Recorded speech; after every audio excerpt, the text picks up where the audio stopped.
7 taon na nga pala ako dito sa UAE at maglilimang taon na akong walang trabaho pero nagbebenta online. Ito pala yung kwento ko, a day in my life as an online seller.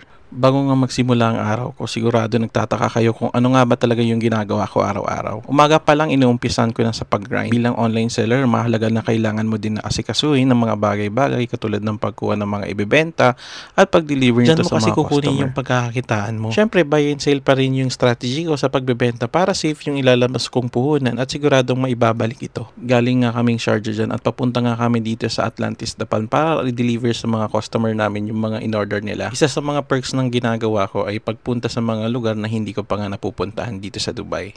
So after nga natin mag-deliver, pupunta naman natin yung isang meeting natin dito sa may Sahara Center dito sa Sharjah. So every time nakikipag-meeting ako, syempre bawal dito yung Filipino or late dumadating. Kaya hanggat maaari, inaagahan ko yung pagpunta. So habang naghihintay nga sa customer, dito ako napadpad sa Tim Hortons para magkape muna para may laman yung tiyan bago makipag-usap sa customer. Halos araw-araw na nga ako nagkakape, hindi ko alam kung addict na ba talaga ako sa kape. Kaya eto, kain muna tayo before tayo makipag-meeting. Napaaga nga ako sa pagpunta dito sa Sharjah kaya sinamantala ko na yung pag-breakfast. Mahalaga kasi sa akin yung pag-breakfast kasi pag hindi ako kumain parang wala akong gana magsalita. At syempre para tanggal na rin yung antok. Tsaka wala akong pinipiling oras sa pagkakape kasi meron akong kasabihan na the best time to drink coffee is now. So dito nga dumating na nga yung customer ko para makipag-meeting sa akin. Syempre di ko napapakita yung kausap ko. Syempre sabi niya privacy daw. At ayan na nga, tapos na yung meeting natin at pwede na tayo umuwi at bumalik na tayo sa lungga natin. So pagbalik ko nga dito sa Dubai, nakita ko nga sakto nakarating na yung order ko sa Amazon. Hindi porket nagbebenta ako sa Amazon ay hindi na ako mag-order sa Amazon. Syempre order pa rin tayo. So ito nga, isa-isa ko nang pinasok siya. Tara tingnan natin at isa-isa natin i-unbox yung mga in-order ko sa Amazon. At ito na nga yung unang product na in-order natin sa Amazon. So syempre every time na may order tayo sa Amazon, hindi mawawala yung kay Commander. Tapos nag-order na rin ako dito sa Amazon ng mga accessories para sa sasakyan ko. And last but not the least, syempre hindi mawawala dyan yung essentials na gagamitin natin for vlogging at pag-content creating. By the way, hindi naman to gagamitin ko for content creating. Syempre gagamitin ko din siya sa mga podcast tsaka sa pag-webinar ko.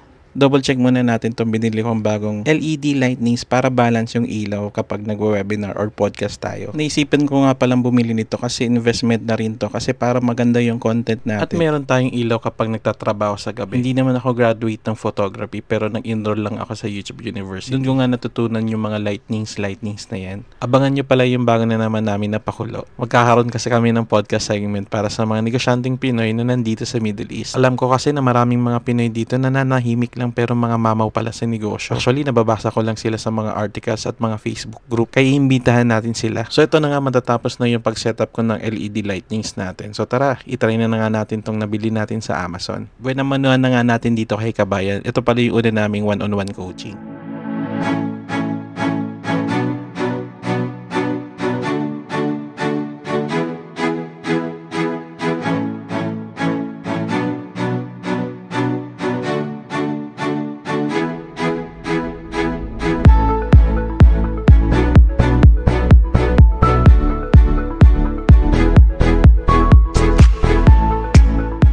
At yun na nga, natapos na ang 2 to 3 hours na one-on-one coaching kay Kabayan. So, syempre, proceed na tayo dito sa pagpapadeliver natin ng mga Amazon orders natin. I hope nag-enjoy kayo, guys. So, yun lang, guys. Happy selling, mga kabayan.